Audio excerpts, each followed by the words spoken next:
I'm helping to cook Sunday lunch at Krsna's free meals. We have only 2 hours to cook for 2,000 people. So normally on a weekday, we cook 3 trays of this. So today is Sunday, double of it. Okay, 6. So we have to cook 6 trays. Very hot. Like a sauna bath. Worse than that. Worse than that. Worse. I'm Cheong. You might remember me as the winner of MasterChef Singapore. That was the first time I stepped out of my comfort zone. And now, I'm doing it again. Daddy, come. We do the right. In this series, I'll be exploring the business of big batch cooking. From festivals 大姐，那个豆腐没有了。 to soup kitchens, Serving about 2,000 people, we need a large volume of vegetables. It's mixed this way, from down to up. what does it take to feed thousands with quality food on time and within budget?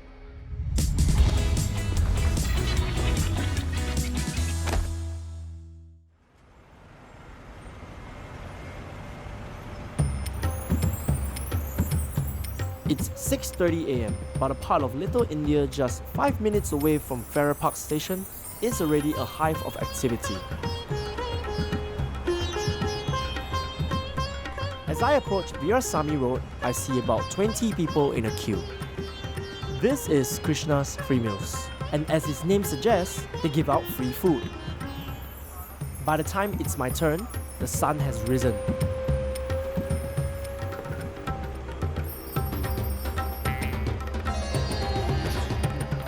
Wow. It's very nice. It's so simple, so plain.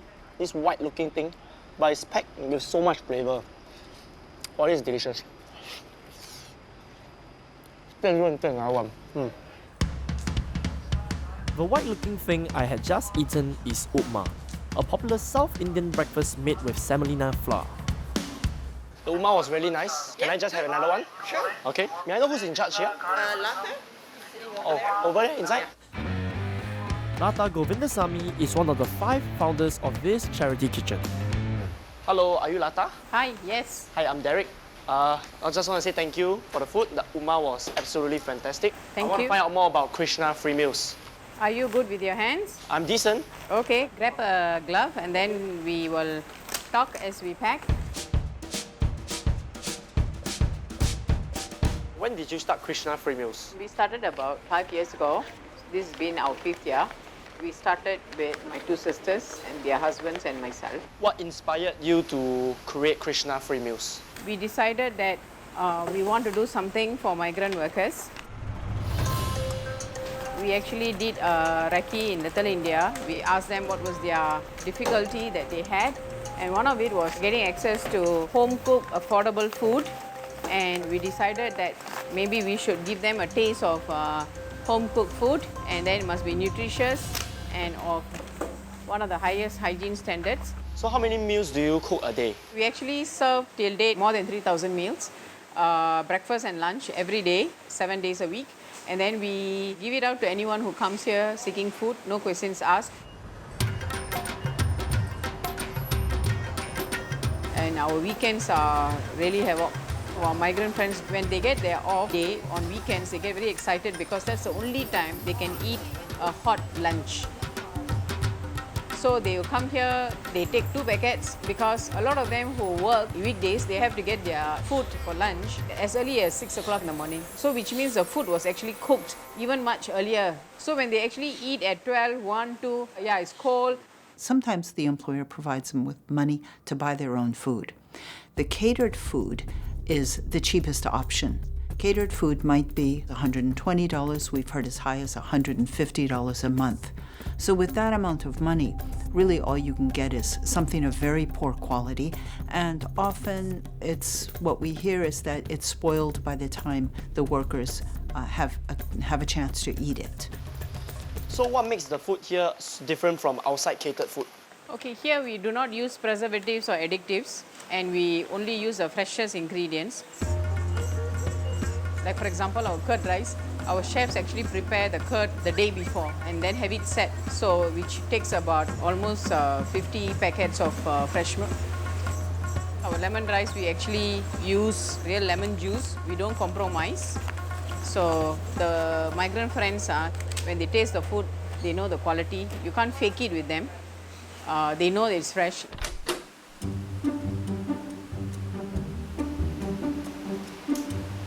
Thank you, Ramesh. So these are the donations for breakfast. That's right. Every day after breakfast, we take in the donations and then we have to do a quick counting. So why do you collect donations from migrant workers? A lot of them feel awkward in taking the food without paying anything for it. So they keep asking us, how much do I put, how much do I put?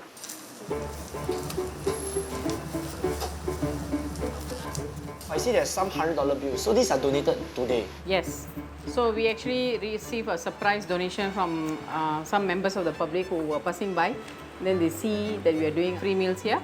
So they have dropped their donations, which is very, motivating. These are some of the pleasant surprises that we get occasionally. Sometimes our migrant friends also drop in slightly more than the usual because it is their payday and they feel happy that they're getting free food from us. So they can afford it, then they'll drop in a few $10 notes, which we have received today as well. On a regular day, how much would you expect to collect on breakfast? On a given busy day, we will collect about $800 to $1,000. On a quiet day, when there's rain, our donations dips to about $600, $700. So does all these donations over here actually cover the operating costs? Actually, no. Our operating cost daily is very high. Donations aren't enough, so they rely on corporate contributions and special fundraisers to cover the rest of the cost.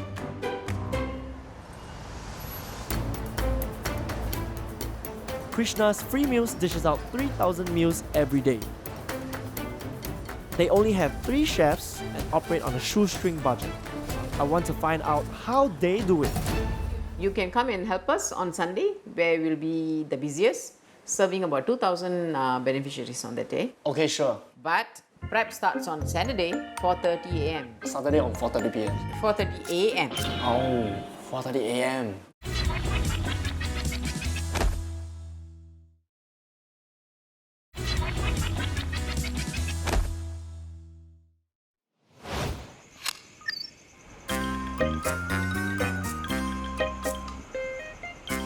I'm helping to cook Sunday lunch, the busiest meal of the week at Krishna's Free Meals. But I wasn't expecting the process to start at 4:30 a.m. on Saturday. My first task? To pick up vegetables. 3 times a week, Krishna's truck is dispatched to Pasir Panjang Wholesale Centre. I'm Mr. Lee here. My partner, Mr. Kanan, also joining us for volunteer in Krsna Free Meal. Lee Chi Sing is Lata's brother-in-law and one of the co-founders of Krishna's Free Meals. While Kanan volunteers with them after eating at Krishna's Free Meals for 3 years. Do you all usually collect vegetables on Saturday? Yes, Saturday is very important day for us to collect because next day is a Sunday, off day for the migrant worker. More crowded, a big crowd for Krsna Free Meal. Why do you need to collect donated vegetables? Because we can't afford to buy our vegetable. We are cooking free meal for 2,000 to 3,000 people. There's a big amount of food. It's not like small amount of food. How did you manage to get the vegetable vendors to donate vegetables to Krsna Free Meals? When we first started in 2018, we first went to Pasir Panjang. It's so difficult for us because the bosses do not believe us. So we explained to them we are from Krsna Free Meal and we're giving free food for local residents and all migrant workers. We show them a photo, we are from Little India, we are Samira. We have to show them what is the activities. Then we start believe you. So did it take long for you to convince them? Yeah, we take years to convince them. It's not so easy task for us to convince bosses and Mr. Pryor.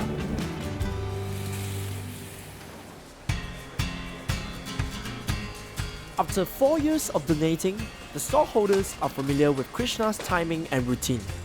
So they simply leave the baskets of vegetables at the designated pickup location. Okay, so from what I see over here are mostly leafy greens. You have spinach as well as kangkong.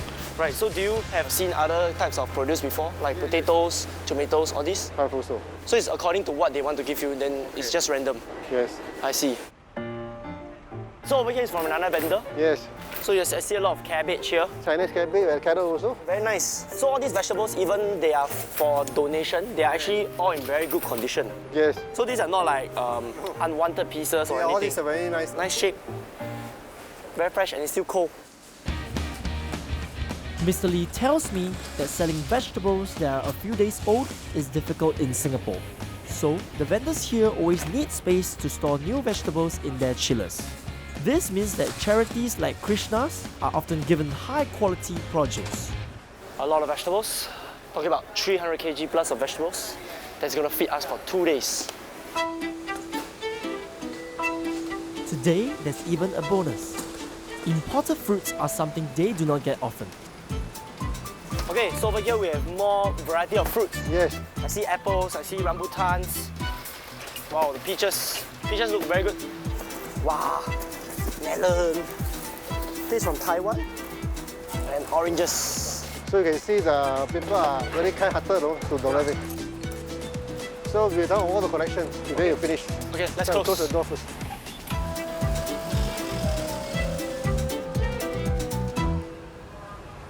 At 6:30 a.m., volunteer Kanan leaves for his day job as a doorman, while Chi Seng heads for work at a logistics company. So we are here already. Okay. So me and Kana go to work already. So offload vegetable, look for Lata and Mr. Lagu. Okay. So that our duty is finished today. Can. Krishna's reliance on donated vegetables comes at a price. They have no way of predicting what they'll get.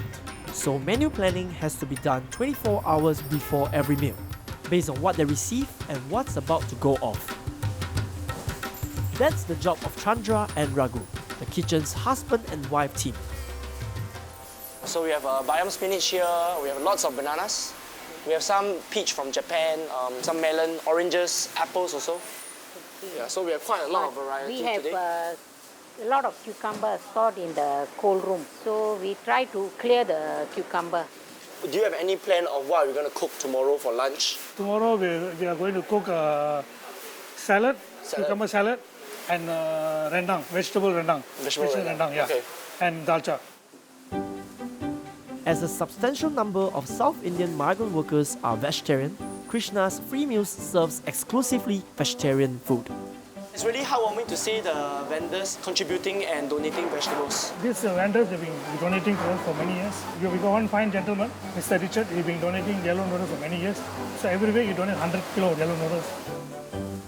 Chandra, do you want to store all these vegetables here? Any other vegetables that you think needs to be stored in the cold room first, or? The green veg, Yeah. later our volunteers will be coming. See how much they can cut. Okay. The rest we will store in the cold room for the next day for them to cut. We stack there at the empty space there. So this is where you store all the vegetables Yeah, here? we store all the cut and uncut vegetables. This cold room was donated by one Chinese guy. The cost is around 10 to 15,000. Wow, so how was life before having Terrible. this? We have to cold stack room? all the vegetable, especially the green veg inside. Last time we really I suffered. think very lucky got someone donated this. Yeah. It makes your life so much Yeah. more easy. Before they had the cold room, the storage was limited. This prevented them from preserving big quantities of vegetables for an extended period of time. We're done with the cabbage. Anything else for me to do? Yeah, for today is okay. Okay. Everything done. I think I see you tomorrow. What time? Tomorrow 4:30. 4:30 p.m. Yeah, PM. No, 4:30 a.m. a.m. Yeah. So Can I'll you come. wake up? I probably not sleep. Okay. While the 4:30 a.m. start sounds early, it gives the cooks only 2 hours to prepare breakfast for nearly 1,000 people. Ayo, too greedy, took too much.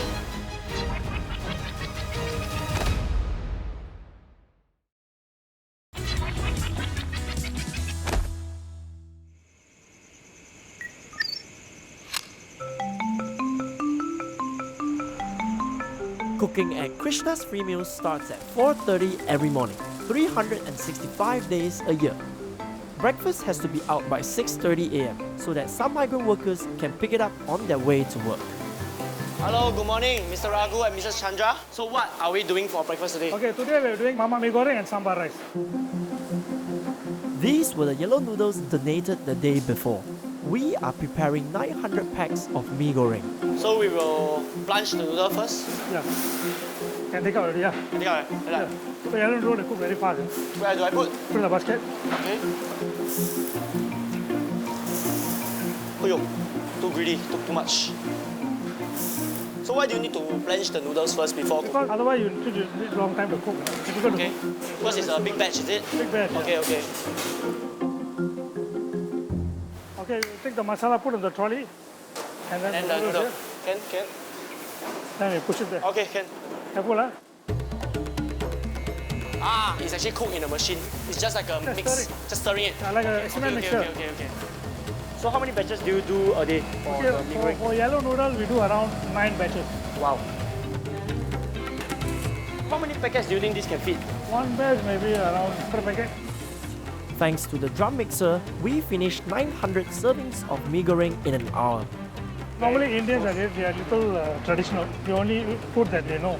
So we actually introduced them mama style mee goreng, so more like Indian style mee goreng, and they seems to like it very much.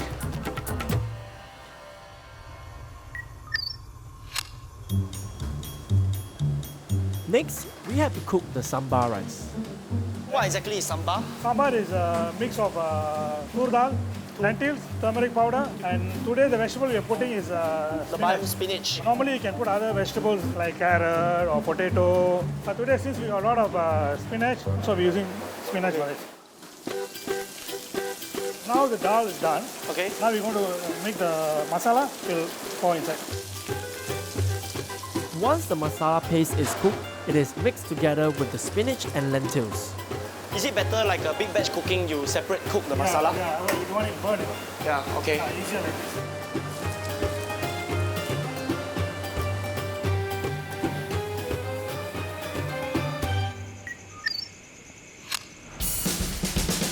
For breakfast, the migrant workers have two options. Today's options are sambar rice and mee goreng. Mari kita kaplay vanakkam. Sambar sadam, Maggi goreng. Sambar sadam, Maggi goreng. Sambar sadam, Maggi goreng. Tamil, so they hear the name of the menu for the day, for the breakfast, they can make the informed choice. So they won't have to ask What is again? From far already they can make a decision. Help you all speed things up. Yes, Because there's a long queue. Exactly. Okay, okay. Yes. On Sundays, the breakfast crowd is a lot thinner, as this is the only day that the migrant workers get to sleep in. Sambar sadam, Maggi goreng. Sunday lunch, however, will be the busiest time of the week. Soon, I'm back in the kitchen to help prepare lunch for 2,000 people. On the menu today, rendang with soya chunks and potatoes, dalcha, and cucumber salad. Just now we boiled 2 container of potato, Potatoes, yeah. so we're going to take it out. Okay, can. So after the potatoes are done, what do we do? You have to boil the soya first. Soya. Okay. Yes, after this. They also call soya chunk. Soya chunk. Yeah. Have we put everything in? No. No. Batch by batch. So normally on a weekday we cook 3 trays of it. So today is Sunday, double of it. Okay, So we have 6. to cook 6 trays.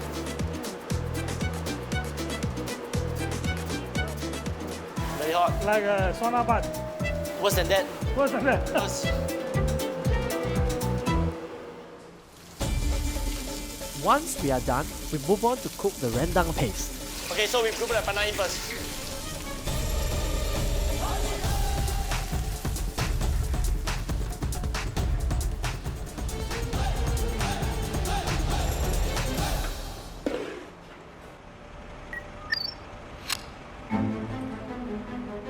By 10:30 a.m., lunch is cooked, which gives us only 45 minutes to pack the lunch before it is served at 11:15 a.m. So right now it's about 10:30. Do you usually start packing this early? Normally we Sunday start packing earlier, Okay. but today is late, Late already. so we Okay. have to rush. Yeah, At what time usually is the most busy period? the peak hours are Yeah. 12 to 1:30.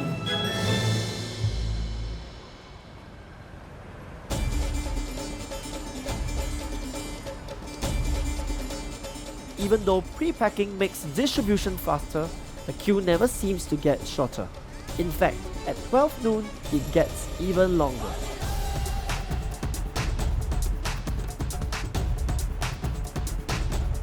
The queue only subsides at 2 o'clock, and the gate closes at 2:30 p.m.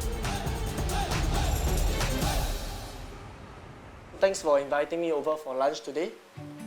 Yes, you're You're welcome. most welcome. We hope you enjoy yourself with us. So, this is a family affair? That's right. Let me introduce you to them. This is my elder sister, Mrs. Chandra. This is Gandhini, my middle sister. And Mr. Raghu over there is Mrs. Chandra's husband. Why did you guys want to give out free food? When we first started this, all of us actually retired. All of us are more than 50 years old. So we thought in our faith that we have to give back to the society. We've always been taking, so we have to learn how to give. When you guys started Krsna Free Meals, being a non-profit organization, you guys are not in it to make money. They started in a very small scale, and there were 50 people, 100, we can manage. We use whatever savings we have. We borrowed some personal loan from the bank, I think around $10,000. We back up in case we cannot pay rental or whatever.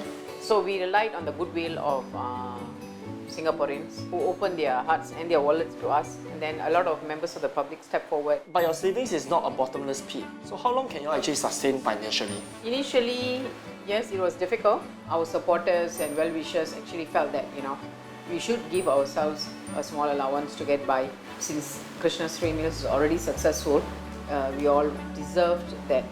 And it's only from the 4th year that we started taking a small allowance for each of us to survive. So today I actually came to help for breakfast and lunch. It's only been one day, but I'm already quite exhausted. I wonder how you guys keep it going day after day. More and more people are coming to take the food. We feel more happy and we are motivated to go on to do more and nice for them, anything that we can make them happy.